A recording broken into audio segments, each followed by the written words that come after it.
2015 is winding down and the weather is amping up. Are we seeing a pattern of El Nino wetness headed our way? Chris and I will dig into this a little more today in the December edition of the Water Resources Outlook.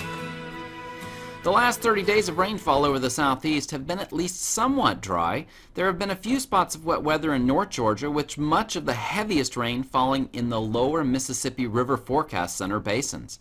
However, we did see our share of flooding in the area. The other area that saw significant precipitation was South Florida, especially along the Atlantic coast. While most of the heavy rain was south of Lake Okeechobee, some was not, and the lake has risen recently due to that rainfall.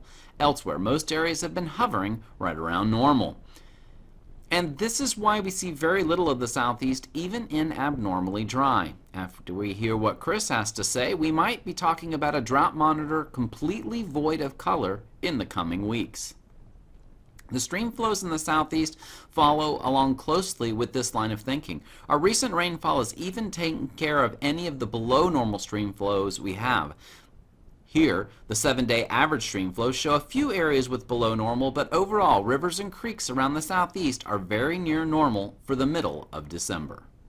So now that we've looked at the past, Chris, how do the next couple of weeks look?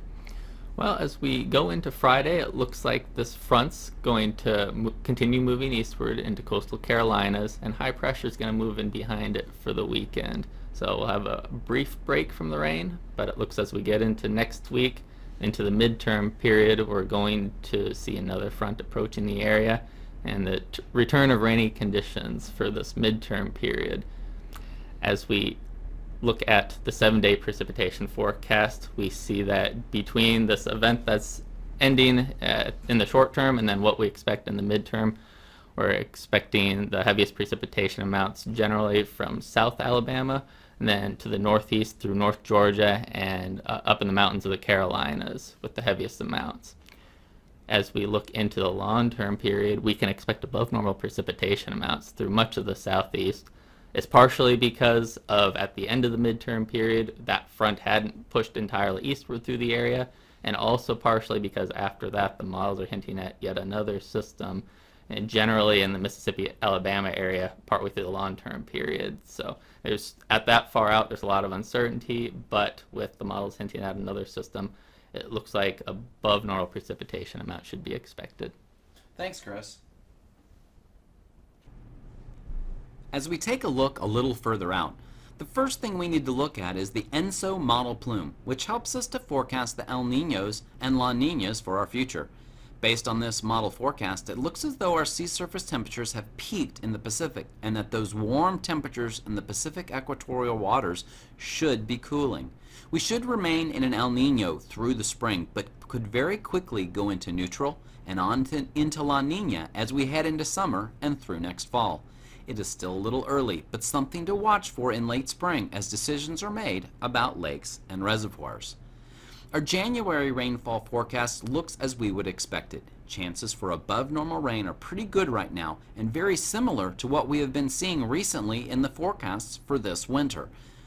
Our forecast for the 3-month period beginning in January has a very strong signal for wet across most of the southeast, the one exception being in northern Alabama and Mississippi, where that signal for wetness is not nearly as strong.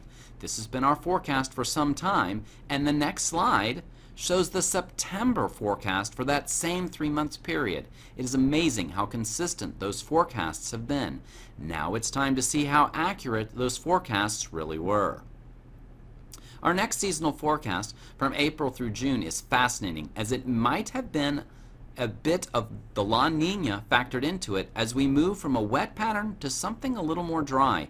It is still way too early to tell that this might happen, and we will be watching through our wet season to see if this forecast stays consistent.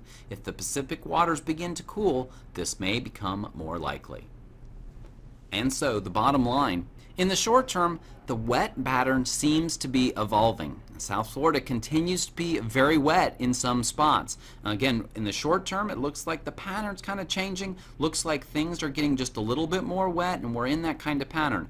As for the long term, the El Nino will continue to dominate the long-term forecast throughout the southeast. So it's going to be the main factor impacting our our weather during that time. We'll be watching through the winter to see if other things, the Arctic Oscillation, things like that, start to show themselves and maybe cool us off, maybe block the rain. We'll just have to see. It's a little early to tell, but our next water resources outlook will be the week of January 19th, and we look forward to a good end of the year and a good early new year, but we will be back with you then. We want to thank you for listening. We want to thank you for listening the whole year and hope that these have brought you some information that can help you make decisions in your job and what you're doing. If you have any questions or comments to make to us, you can contact me at todd.hamill@noaa.gov, or you can get Chris Schaefer at christopher.schaefer@noaa.gov. Thanks again for listening, and have a happy holidays and a good new year.